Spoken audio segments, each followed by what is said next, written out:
Hello everybody. Today we have with us Dr. Hemant Trivedi. Hemant Trivedi sir is the Dean of USLM, Unitedworld of Liberal Arts and Mass Communication at Karnavati University. Welcome to the Collegedunia portal, sir. Hi, Hem. Nice to be with you. Thank you, sir. So, beginning with the interview, my first question to you is that you have held several key positions at educational institutes throughout your professional career. What are the key factors that keep you connected to the education sector? Oh, yeah, that's a very interesting way of looking at it. Nice question that I have been thinking about. Hem, the reality of life after a long thought is right from the day one in 1993, when I took my first session, and at the end of the session, the smile on the faces of the students, right, of having learned something new, something different. Well, that is what got me actually connected with academics. It was a guest lecture. The same thing converted to visiting faculty, and in '94 I was invited to join as a full-time faculty.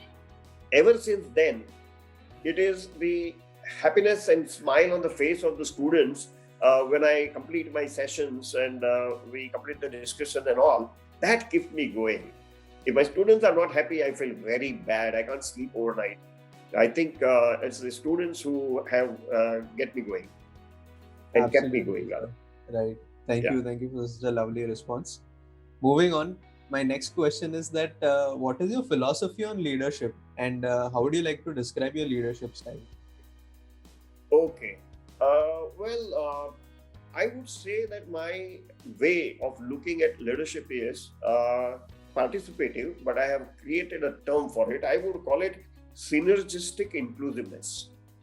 I want people to be together with me in such a way that a synergy is created. So I call it as synergistic inclusiveness, where we try to get everybody in the team on board for as many things as possible.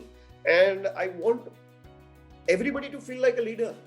I mean, a leader is best when he is not seen or when he is not felt, right? So I believe that if I am able to get all of my team members to participate positively, I think I have done a good job of leadership, right? I don't have to keep on telling them do this, do that. Yes, that I don't think is a good leadership, right? Every faculty has his own body of knowledge which he or she wants to share with the students, and we should give them that freedom to take an approach of how they want to go about it.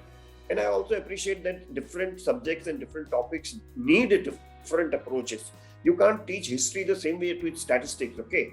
So a history teacher has to be given his freedom or her freedom, and a statistics teacher has to be given his or her freedom. If we are able to do this, both of them will be contributing positively to the learning, and I think that's what I want as a leader of a team. Exactly, sir. That's very well said, sir.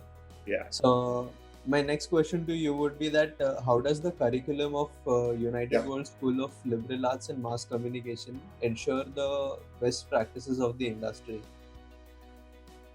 There are 2-3 things that we do.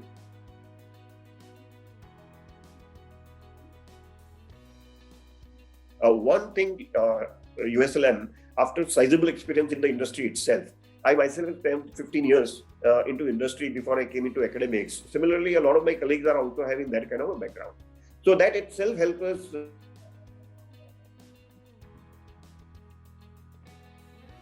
bring a lot of industry colleagues.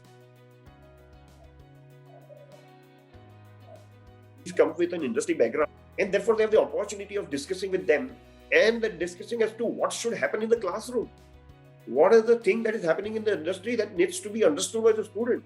I think that also gives the benefit to my students. And the third thing is obviously we invite practicing people to discuss with us when we are discussing our curriculum.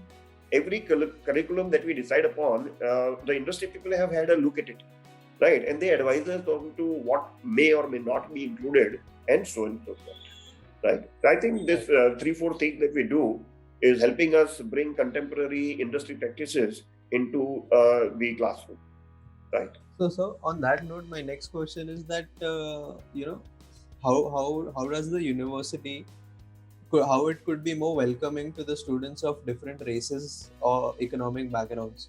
Okay. Well, we are an equal opportunity institution, both in terms of faculty and employees, as well as in terms of the students.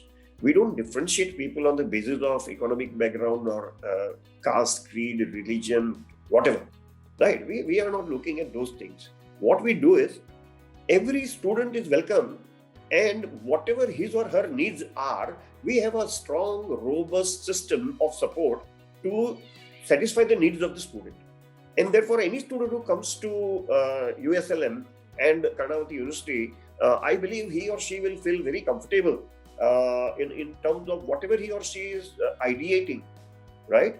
He or she will get the support to work on that. So I think we have a robust system across various aspects where the student may have certain kinds of needs, and the faculty is always available. The people in the management are also very positive about supporting the students in anything and everything that they want to do, and so and so forth. Right? Right. So, what do you think the university's top priority should be over the next 10 years? Oh, 10 years is a very long-term time. I have given a thought to this kind of ideas because I have joined this university with a very strong understanding that this school of liberal arts and mass communication has to evolve and grow and become something really worth its while, not only within the university but also within the geography, right? So what I believe is the topmost priority will be trying to give the best possible learning environment to the students. And I'm really happy to inform you that the new millennium student is very demanding, is very different. He's already quite knowledgeable about so many things. And therefore, the old traditional method of writing on the board, whatever the teacher knows and explaining it, it doesn't work, right? Because so many sources of information are available to the students. So sharing of information is no more a learning, right? Why that information and how to use that information to come to certain good decisions is what the students are looking at. And that is where I think my faculty are able to bring to the classroom those kinds of learning environments, where the students are able not only to understand the concept, but they are able to apply the concepts in their day-to-day activities. And that creates a learning which can easily be internalized by the student. I think this is the immediate concern that I have. And over the next 10 years, we will have to become more and more innovative. I've had the opportunity of looking at the new education policy, and the kind of recommendations in the NEP are so elaborate. So I'm looking at my school and my university to take a leadership stand in innovating and trying to fulfill the requirements of the students in context of the new education policy, which is very elaborate. This is my view in terms of what is the challenge I'm going to face, or my institute or my university is going to face over a period of time. Very, very, very well explained, sir. Thank you so much for your response. Moving to the next question, what do you feel your roles and responsibilities to the student and university are? Okay. See, these are two different domains. On one hand, we have the students. My core responsibility towards the students is that I should get my entire team to perform in such a manner that the students feel very much being a part of the system, and they feel the freedom to try out whatever they can. Because at the school, they make mistakes and they don't pay extra for it. But in the field, once they are in real life, any mistake they make is going to cost them. So I want that environment to be created where the students can innovate, try out all the ideas that they are getting, and see as to what is happening. And that's what's going to help them perform better in the real life. So far as the university is concerned, yes, there are expectations of a leader. And as an organizational leader, I think one, as I told you, the culture that I want to develop, where everybody feels belonging and everybody feels that he or she has the right to say whatever he or she is wanting to say and has the freedom to practice whatever they want to practice. If I am able to create this culture and environment in my institution, I think I will have fulfilled my responsibility towards the management. Right? Absolutely, sir. I'm sure the management and along with your guidance will come up with something as such. So, Yeah, I hope so. Yeah. Yes, sir. Coming to the next question, what do you see as USLM and Karnavati University's greatest strengths? Oh, well, again, I will say there are three things. Top management support. They are so supportive. Whenever we want to do anything which is going to benefit the students, there is an absolute support. That is one part of it. Right. The second is the faculty. Well, I have a set of faculty who are experts of their domain. Okay. And they are enthusiastic to bring in their understanding and get the students to understand and appreciate those things. Right? They are absolutely dedicated towards their tasks. And the third and the most important, I think, is a very, very strongly enthusiastic set of students.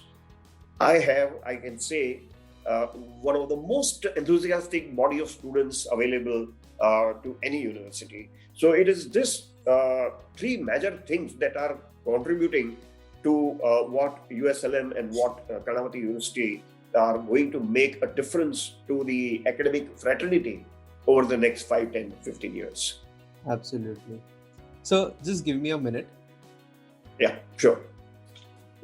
So moving to the last part of the interview, my question to you is that what are the few suggestions or advices you would like to give to the current youth and the aspiring students?